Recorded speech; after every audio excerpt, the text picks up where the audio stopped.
Kitapxonanın üstü. Şunday aynıktır menen açık asmanды көрсөтүп койгон. Бул жакта отуруп элдер тамак жеп сүйлөшүп отурса болот. Бүгүн Чикагодогу Харл Вашингтон китепканасына келип атабыз. Бул шаардын так ортосунда жайгашкан Америкадагы эң чоң китепканалардын бири болуп эсептелет. Кутмантан достор, биз ушул Чикагодогу Харл Вашингтон китепканасынын балдар бөлүмүнө келдик. Thomas Hugs Children's Library деп ушул жагында атайын балдардын бөлүмүн жасап коюшкан. Бул жерде баары бар. STEM деп. Good morning. Бүгүн биз ошол китепкананын бир гана этажы жөнүндө, балдарга арналган бөлүмү жөнүндө айтып беребиз.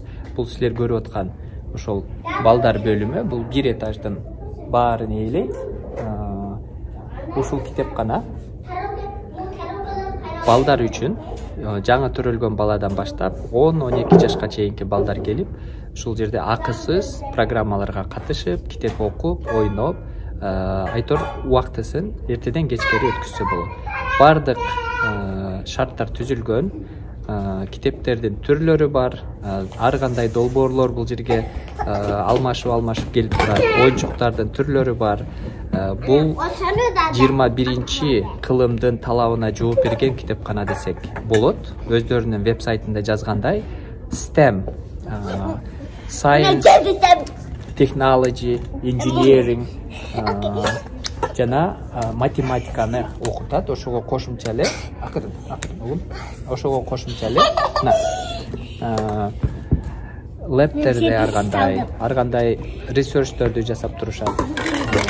Ошол үчүн балдарга аябай кызык бул жерде. Оюнчуктарын баштап алмаштырып, бул жумада башка оюнчуктар, биринчи жумада башка оюнчуктарды алып келип турушат. Эң башкы нерсе бул жерде акырын болгула, кыйкырбагыла деген көпчүлүк китепканалардагы бар эрежелер жок. Себеби өздөрү атайын балдар үчүн даярдаган үчүн бул жерде өздөрүн эркин алып жүрүп, эмоцияларын көрсөтүп, кыйкырып, ойноп, ушул оюн аркылуу бир нерселерди үйрөнсүн деген шарт түзүп койгон. Чикагодо жашаган ата-энелер келип бул жерде балдарын алып келсе болот. Бул Чикагодогу ушул эң чоң китепкана болуп эсептелет. Ал эми ушуга окшогон Chicago Public Library'лер Чикагонун ичинде 81 китепкана бар экен. Ал эми штат боюнча Иллинойс штатында 600 ушундай акысыз китепкана бар экен. Тамак бышырып бересиңби? Азамат. Сенин кухняң сонун турбайбы? Food truck экен да. Мен курсагым ачты да. Бул эмне тамак? Помидор, рахмат. Азыркы 21-чи кылымдын китепканалары сөзсүз ушундай медиа бөлүмдөрү болот. Компьютерлерди коюп, ал жакта ар кандай тесттерди алганга, программаларды жасаганга мүмкүнчүлүктөр түзүп беришет. Үйүндө компьютери жокторго. Бул жер Music Media Room. Бул жерде ар кандай долбоорлорду жасашат. Балдардын жасаган эмгектерди ушул жактарга сактап коюшат. Аябай сонун Lego класстары бар. Бул 3D принтерден чыккан оюнчуктар экен. Балдарын мектепке чейинки программаларга катыштырбаган ата-энелер үчүн homeschooling кылганга бардык программалар бар. Эгерде баласын прикейге же дейкерге бербегендер болсо, ушул жерге келип, ошол программаларды акысыз ала берсе болот. Бул жерде өзүнүн storytellingдери бар, Lego класстары бар, music, dance класстары бар, coding класстары бар. Андан сырткары дагы бир канча программаларды булар жазып айтып турушат. Ошол вебсайтына кирип карап, Chicago Public Library деп издесеңер, же өзүнө келгенде фронт десктен атайын өздөрүнүн календарларын алсаңар болот. Анан ушул китепканалар аркылуу Чикагодогу музейлерге акысыз барса болот. Бул жерден келип карточка ачып алсаңар болот балдарга. Анан ошол карточкаңарды берип, Чикагодогу музейлерге акысыз барып көрүп келсеңер болот. Китепкананын атынан деп. Ушундай достор. Ар кандай курчактарды ойношот экен. Курчак театр. Ата, муну мен ойнойм. Мен силерге көрүүчү болом анда. Мен силерге көрүүчү болом. Силер мага көрсөтөсүңөр, мен кол чабып ошолорду көрөм. Жок, сен муну алдын бияктан кой. Сонун экен. Thank you кызым. Мына менде микс болосуңда. Акасында. Сонун ойной турган мындай жумшак блоктору бар. Бул жагында food truck, тетиги жерде чогуу окуганга атайын столдорду коюп коюптур. Түрдүү китептер ар кандай жашына жараша тандап алып окуй берсе болот. Тетиги жерде дагы отуруп алып окуганга. Бул жакта медиа бөлүмү. Бул Wonder Books дейт. Бул дагы өзүнчө проект. Шуга кызыккандар келишип. Бул жерде чоң балдардын медиа плейси. Бул жерде чоң балдардын китептери экен. Анан бул жерде ойной турган бурчу. Ушул жерде бул китепканага Бермет менен адам 4 ай болгон кезинен баштап келебиз. Китепкананын жандуулугу балдар өзүн эркин алып жүрүп, оюн аркылуу китепке жакындап, китеп окуганды, китеп менен дос болгонду үйрөткөнү жагат.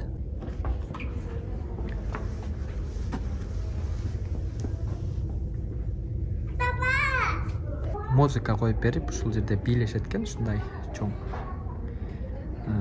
ачык жер бар экен. Азыраак туруп алайын. Бул жер. Ушул жерде бийлегенге ойногонго мындай кичинекей кресло бар. Бул бою кичинекей балдарга ылайыкташтырылган сон экен. Аркабызда бул жакта construction ар кандай униформаларды кийип алып, образга киришип, ойногонго формалар бар экен. Бул жакка бассак, китептер ошо жашына карап бөлүп коюшат. Ар ким өзүнүн жашына карап, мисалы Берметтин жашындагылар, 6 жаштагылар кыска сөздөр менен оңой окулган китептерди табып окушат. Бул жери дагы айнектин жанында атайын китеп окуй турган орундар. Туалети. Ушундай чоң китепкананын туалетин көрөлү. Бул жердин баары жаш балдарга ылайыкташтырылган үчүн көбүнчө ушундай жерге жакын, бою жете турган кылып фонтанчиги турат суу ичкенге. Балдардын бөлмөсүнө кирип көрөлү. Табличкаларды коюптур. Бул колун жууп атканда ошол бат эле колун жуубай эле чыгып кетпеш үчүн ушул ырдап бүткөнгө чейин колду жууш керек. Анан инструкция колду кантип таза жууш керек деген. Бул жерде дагы инструкциясы турат. Жаш балдарга жерге жакын таза туалеттери. Буларды ушундай жерге жакын. Балдар өздөрүн комфортно сезишип, өзүнүн үйүндө жүргөндөй сезет десек болот. Булары дагы жерге жакын баары. Ушундай. Бул жерде бою жакшы жеткендиктен өздөрүн чоң адам сезишет. Көпчүлүк жерлерде бою жетпей бутуна нерсе коюп керек болот, же көтөрүп жууш керек болот. Мен açıp vereyim. Çür.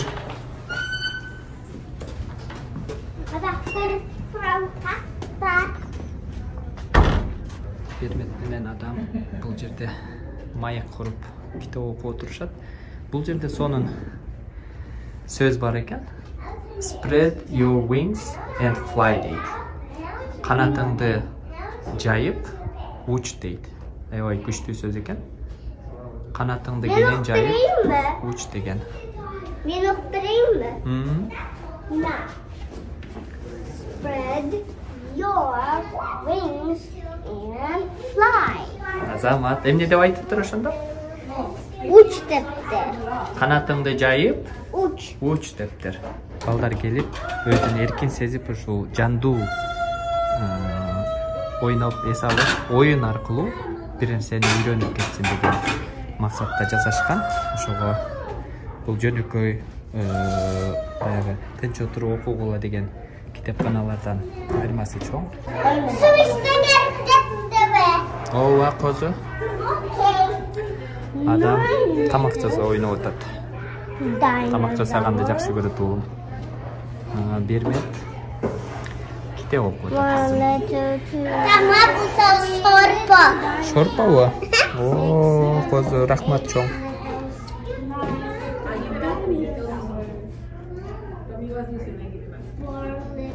İçtim ben. İçip bittим, чоң рахмат.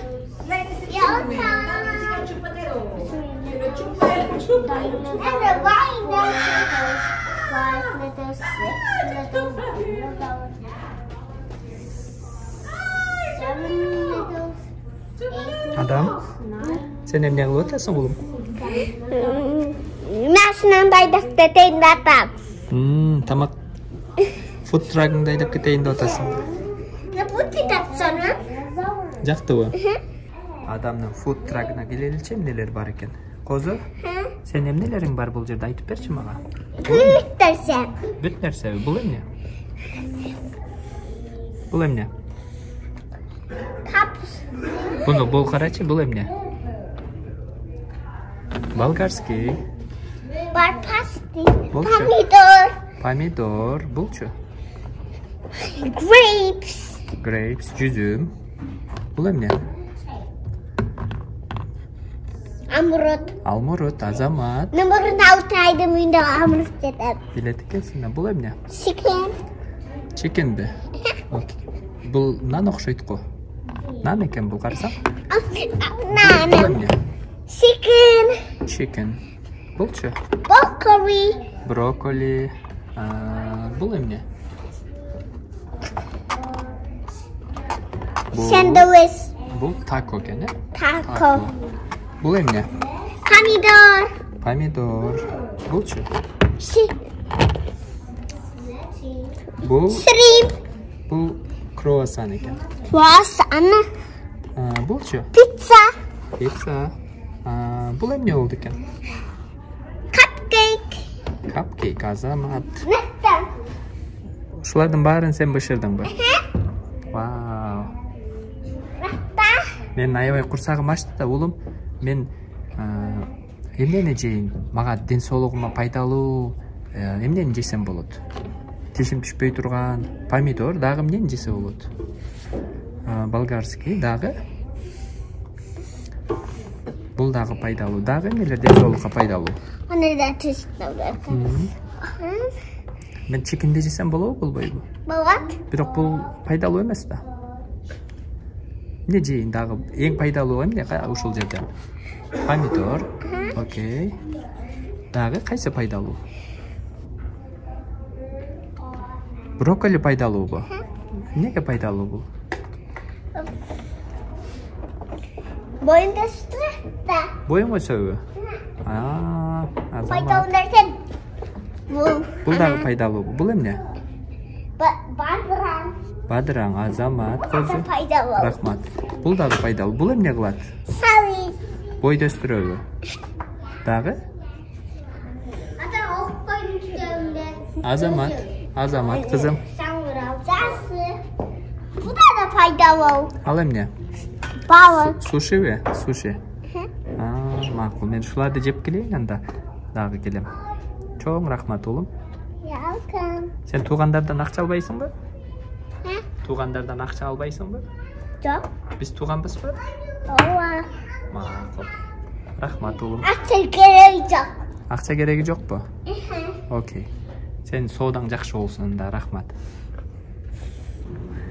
Биз азыр китепкананын 10-этажындабыз.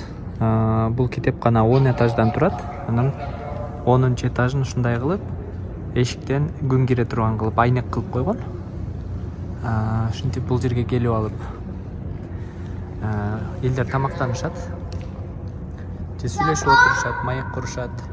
Ушундай кышында дагы эшикте жашыл дарактары бар бир паркта отургандай атмосфера түзүп коюшкан. Ушундай. Бул китепкана курулганда эле дүйнө жүзүндөгү эң чоң public library деп Guinness Book'ка кирген экен, Guinness китебине жазылган экен. Ошондон баштап эң чоң public китепкана деп дагы деле эсептелет экен.